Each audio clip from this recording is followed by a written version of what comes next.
एक एग्जाम्पल यहां पर ले लेते हैं ओबेस लोगों का, जिनको वेट कम करना है। अक्सर ऐसे ऐसे हॉस्पिटल्स, ऐसे सेंटर्स हम ढूंढते हैं जहां पर वेट रिडक्शन प्रोग्राम्स चलते हैं। वेट रिडक्शन प्रोग्राम का कॉन्सेप्ट बहुत सिंपल है। हम क्या करते हैं, जो आपकी कैलोरीज हैं, जो आपकी इनकम है, उसको कम कर देते हैं और आपसे खर्चा ज़्यादा कराते हैं। तो क्या होगा, एक वेल्दी इंसान है जो महीने में 1 लाख रुपए कमाता है, उसको आप पूरा 1 लाख खर्चा करा दो, पर जो उसकी सेविंग है उसमें से 25,000 और खर्चा करा दो, तो क्या होगा, उसकी इकोनॉमी से 25,000 निकलता जाएगा हर महीने, एक्सेस खर्चा होता जाएगा।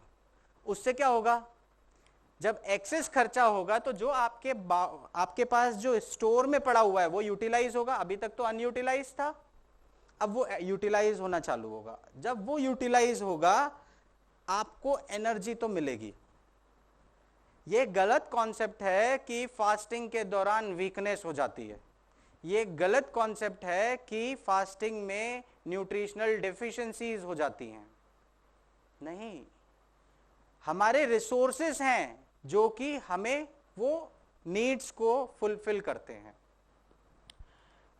तो यहां पर अगर आप लोग देखें, रिड्यूस कैलोरी इनटेक और एक्सपेंडिचर या एक्सपेंड मोर कैलोरीज, खर्चा ज्यादा कैलोरीज करनी है, लेना कम है। तो अगर आपको एक बार फिर से मैं रिव्यू करवाऊं, जिस दिन आप आए थे घर से उस दिन आप ज्यादा कैलोरीज लेके आए थे। यहां पर रोज आपकी कैलोरीज रिस्ट्रिक्ट की जा रही हैं। रोज आपकी कैलोरीज 250 से 350 कैलोरीज रिस्ट्रिक्ट करते जा रहे हैं आपके रेगुलर मील्स से। तो क्या आप काम नहीं कर रहे हैं? क्या आप वर्कआउट नहीं कर रहे हैं? क्या एक्सरसाइज नहीं कर रहे हैं? क्या योगा नहीं कर रहे हैं? क्या मेडिटेशन नहीं कर रहे हैं? क्या ट्रीटमेंट्स के लिए नहीं जाते? एनर्जी नहीं लगती? इन सब पे एनर्जी खर्चा हो रही है, पर जो डेफिसिट है वो आपकी बॉडी उसको दे रही है कि आप ये खर्चा करो, मतलब आपके स्टोर्ड फैट से यूटिलाइज हो रहा है। अब आप बोलेंगे मैं तो बार बार स्टोर फैट ही बोल रहा हूँ, फैट ही है क्या हमारे अंदर, और कुछ यूटिलाइज नहीं होता? तो उसका एक सीक्वेंस मैं आपको बताता हूं, पर मेटाबॉलिज्म जो है हर एक का अलग अलग है। आप कभी भी ये मत समझिएगा कि आपका मेटाबॉलिज्म इनका मेटाबॉलिज्म सेम है। उसके लिए एक इक्वेशन है, साइंटिफिकली ये इक्वेशन मैंने नहीं दी है, ये बेनेडिक्ट्स जो है उन्होंने दिए ये इक्वेशन कि कैसे एक इंसान की कैलोरीज तय की जाती हैं, कि उसको कितना कंजम्पशन नॉर्मली करना है। वो ये इक्वेशन है यहां पर बेसल मेटाबॉलिक रेट। ये बेसल मेटाबॉलिक रेट क्या है? बेसल मेटाबॉलिक रेट ये है कि जो कैलोरीज हमको चाहिए मेटाबॉलिज्म के लिए, हमारी बॉडी के नॉर्मल फंक्शनिंग के लिए, at the time of rest, आराम के दौरान, ये वो कैलोरीज हैं, वो बेसल मेटाबॉलिक रेट है। अगर यहां पर आप एक इक्वेशन में, मैंने यहां पर ये आप देखिए, ये एक इक्वेशन है जिसमें कि आपका फॉर्मूला है, वेट है, weight in kgs, height in centimetre और एज इन ईयर्स। आप किसी का भी कैलकुलेट कर सकते हैं, आप अपना खुद भी कैलकुलेट कर सकते हैं, खुद का भी।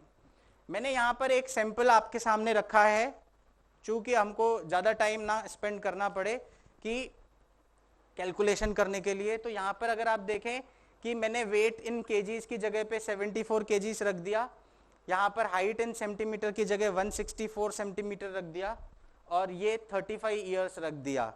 तो ये एग्जाम्पल के तरीके से जो बेसल मेटाबॉलिक रेट है वो है 1668।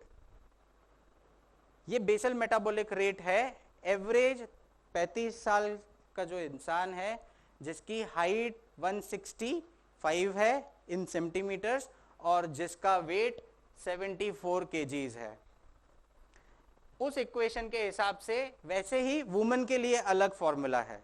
वुमेन के लिए जो फॉर्मूला है वो है,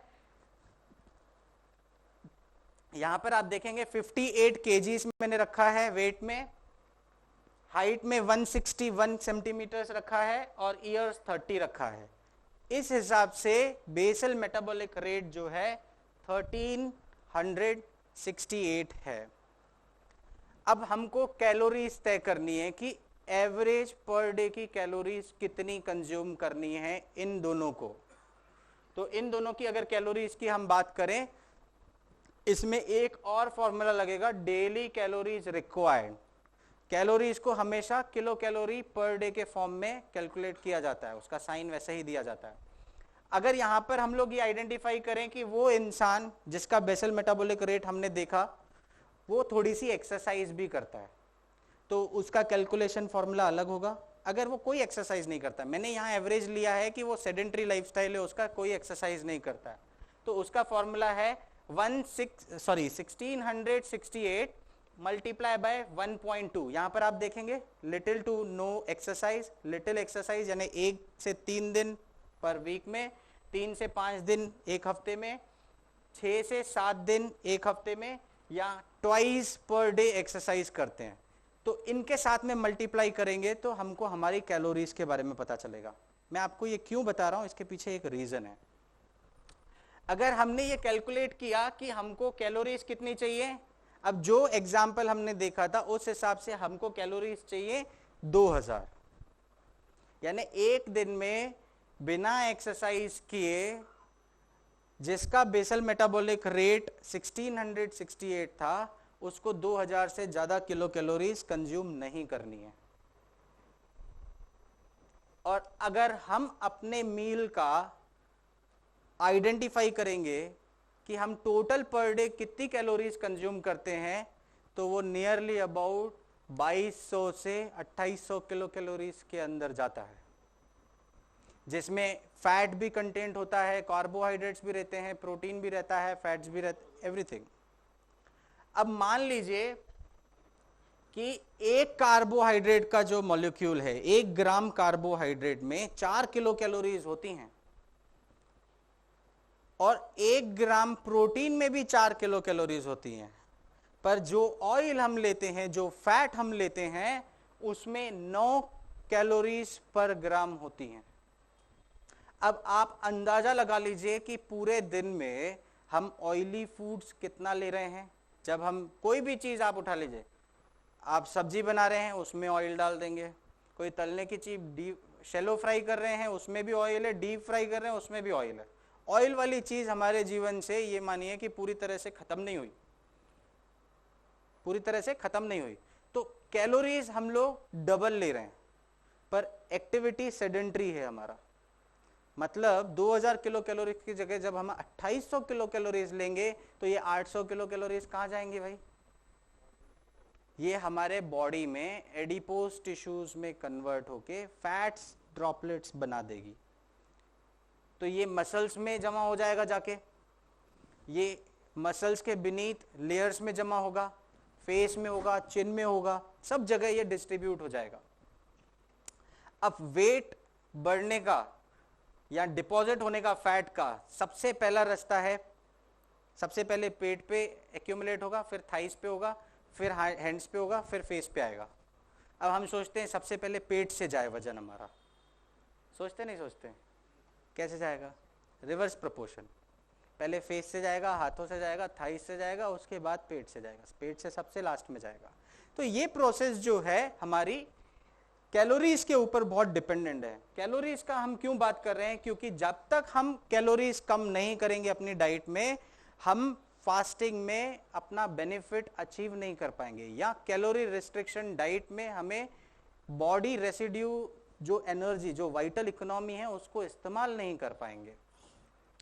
तो अगर ये हम देखें कि हमारा ये एवरेज एनर्जी एक्सपेंडिचर है, यहां से चालू करते हैं, ये स्लीप, उसके बाद में sedentary behaviour, light activity, moderate activity या विग्रस एक्टिविटी। तो हम अक्सर ये मानते हैं कि स्लीप और सेडेंट्री बिहेवियर, जहां पर एक्सरसाइज नहीं करी, हम इतनी एरिया में ही हैं। जब हम इतनी एरिया में ही हैं तो हमारी एनर्जी एक्सपेंडिचर भी कम है। हम ज्यादा खर्चा कहाँ कर रहे हैं? खर्चा ही नहीं कर रहे हम ज्यादा। जब खर्चा कम कर रहे हैं तो हमें उतना लेने का अधिकार नहीं है कि जितना हम खर्चा नहीं कर रहे हैं। अगर हम लोग यहाँ पर देखें कि ग्रेजुअली अगर हम धीरे धीरे कैलोरी रिस्ट्रिक्शन करें, जैसा आप लोगों का कर रहे हैं हम लोग, ग्रेजुअली धीरे धीरे अगर कैलोरीज रिस्ट्रिक्शन करेंगे, चाहे वो डाइट से करें या हम जंक फूड्स अवॉइड करें, फास्ट फूड्स अवॉइड करें, ऑयली फूड्स कम करें, कुक्ड फूड को हटा दें, सैलेड्स को ले लें, कैसे भी कैलोरी रिस्ट्रिक्शन जब हम करेंगे तो यहां पर हम लोग ये देखेंगे कि ग्रेजुअली हमको फिजिकल एक्टिविटी भी बढ़ानी होगी। अगर हम ग्रेजुअली फिजिकल एक्टिविटी नहीं बढ़ाएंगे तो वो पहले वाली स्टेज रहेगी जहां पर बैलेंस में ही हैं हम, हमारा वेट कम नहीं होगा ना ही बढ़ेगा, मेंटेन रहेगा। कितने लोग चाहते हैं वजन कम करना? है, बहुत लोग हैं, है? बाकी लोग चाहते हैं पर हाथ नहीं उठा रहे। देखिए, वजन कम करना और हेल्दी वेट पे आना आपके हाइट के अकॉर्डिंग, जो आपकी बॉडी मास इंडेक्स तय करेगा, उसके हिसाब से अगर आप हैं तो परफेक्टली फिट हैं। कहीं पर भी कोई चीज एक्सेस है तो वो आपको नुकसान करेगा, वो आपको ओवरलोड करेगा। मान लीजिए आप 2 लोग आएंगे इधर, मैं आपको एक को 5 किलो दे देता हूं, दूसरे को भी 5 किलो देता हूं, आप उठा के लेके जाइए। पर अगर मैं बता के नहीं देता हूं, इनको 5 किलो दे दूं, आपको 10 किलो दे दूं, क्या इजीली उठा के लेके जाएंगे आप? आपको वजन ज्यादा लगेगा, इनको कम लगेगा, जल्दी लेके जाएंगे। कहने का मतलब है कि बॉडी का वेट ज्यादा होगा तो घुटने की प्रॉब्लम भी होगी, तो हाइपरटेंशन भी होगा, तो डायबिटीज भी होगा। इंडिया सबसे ज्यादा तो अफेक्ट इसी चीजों से हो रहा है आज। किस चीज से हो रहा है? Obesity, hypertension, diabetes. ये 3 चीजें हैं और तीनों दोस्त की तरह काम करती हैं, पक्के दोस्त हैं एक दूसरे के। धीरे धीरे जैसे कैलोरीज हाई होंगी, वेट बढ़ेगा तो एडिपोज टिश्यूज डिपॉजिट होंगे, फिर धीरे धीरे पेनक्रियाज बोलेगा मैं छुट्टी जा रहा हूँ। पेनक्रियाज की एक्टिविटी अफेक्ट होगी तो इंसुलिन सीक्रेट कम होगा, इंसुलिन सीक्रेट कम होगा तो ग्लूकोज लेवल बढ़ेगा ब्लड में, तो डायबिटीज होगी। अब डायबिटीज हुई, ओबेसिटी है। अब मान लीजिए एक पतली गली है, वहां से अगर हम पानी फेंकें तो जल्दी निकल जाएगा, पर तेल गिरा दें तो जो आर्टरीज हैं वो भी कोलेस्ट्रॉल जमा कर करके थिक हो गई हैं, तो ब्लड वहां से मूव नहीं कर पाता है, जिसके कारण हाइपरटेंशन की प्रॉब्लम होती है।